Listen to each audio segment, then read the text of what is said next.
कि दिल टूटला के कवनो अरे होला ना आवाज हो कि फिर कैसे सुनी जमाना कि हो जाइबो दोसर के तू अरे कुछ दिन के बाद दिल पगला रोए बन दीवाना कि खुश रहा तू हरदम कि खुश रहा तू हरदम दिल से ये बदुआ और बतावा कि कवन कमी रहे कि कवन कमी रहे अनुपमा अहीर में नहीं खुतक दीर में जा कि अक्सर ही होला के हो अरे हंसे के गुरु बेला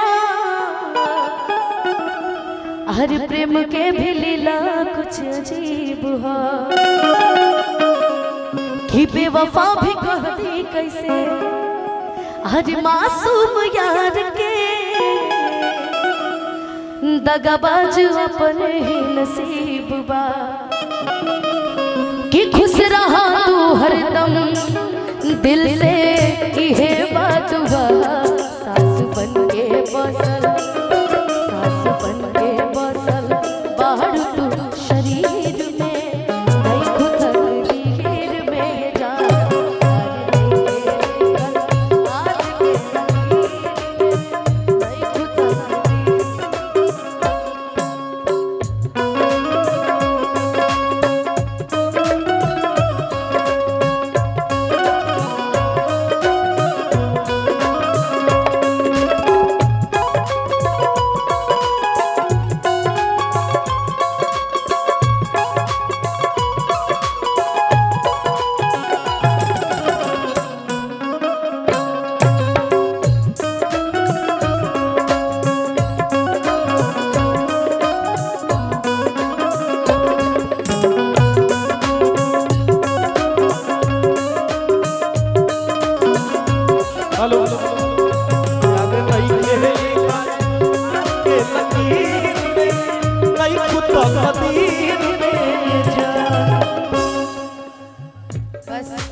थैंक यू शुक्रिया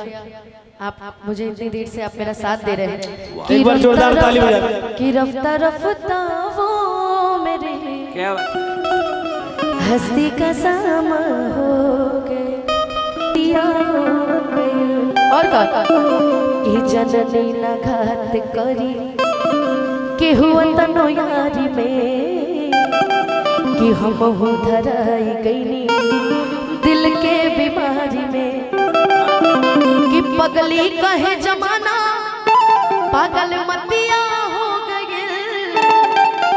कि नीलाम उनका इश्क में इज्जतिया हो गए। अगला का जख्मी भैया के लिखने के कोनो जोड़ नहीं की कि रब से भी ज्यादा चाहनी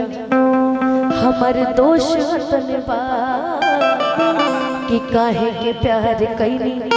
अफसोस तनबा